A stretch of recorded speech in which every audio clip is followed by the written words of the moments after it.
এদিন আমি চলে গেছিলাম কলকার এক্সামে দেওয়ার জন্যে। আমার এক্সাম না, অন্য একজনের এক্সামের জন্য আমি গেছিলাম মডেল হিসেবে।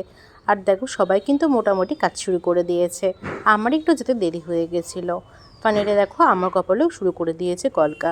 আমার কলকা আর্টিস্টের কাজ কিন্তু সত্যিই খুব সুন্দর ছিল, আর আমার কিন্তু পার্সোনালি খুব ভাল লেগেছে।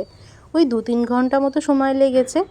একটু একটু তো ভয় লাগছিল কেমন কি করবে, আর আমার সবথেকে বেশি ভয় লাগছিল যদি আমি একটু নড়ে যাই বা আমার জন্য তার কাজটা খারাপ হয়, এটার জন্য একটু খুব বেশি ভয় লাগে। তাই আমি চুপ করে গুটিসুটি মেরে বসেছিলাম। এর আগেও কিন্তু আমি আমার ম্যামের সাথে গেছিলাম কাজে, ম্যাম আমার গালে কলকা করেছে, তখন কিন্তু অতটা ভয় লাগেনি। এখন আমার বেশি ভয় লাগছে, কারণ ওই যে বললাম যদি আমার জন্য তার কাজটা নষ্ট হয় এর জন্যে।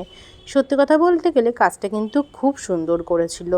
যতটাই কাজ নিখুঁত থেকে দেখাচ্ছি ততটাই কিন্তু কাজ খুব সুন্দর হয়েছিল।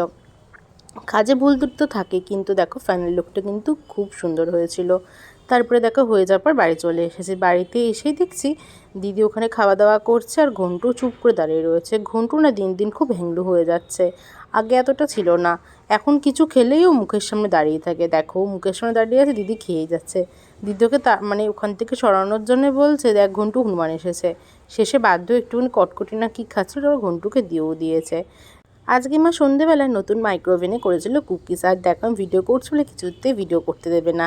মায়ের মেন বক্তব্য ছিল একটা নতুন থালায় ভালো করে সাজাবো তারপর ভিডিও করবে। দেখো সে বাচ্চাদের মতো করছে। ফাইনালি মা আমাকে প্লেটে করে খুব সুন্দর করে সাজিয়ে দিয়ে চা আর কুকিজ খেয়ে নিয়েছিলাম। সন্ধেবেলা একটু মায়ের সাথে হঠাৎ করে প্ল্যান হয়েছিল রেস্টুরেন্টে খেতে যাব। তাই দেখো যেই ভাবা সেই কাজ, একটুখানি খেতে গেছিলাম। আজকে কিন্তু সেরকম ভারী কিছু খাইনি, স্যুপ খেতে গেছিলাম। এই কদিন ধরে টানা বৃষ্টি হওয়ার জন্য ওয়েদারটা ঠান্ডা ঠান্ডা ছিল, এই জন্য হঠাৎ করে সাডেনলি প্ল্যান হয়েছিল।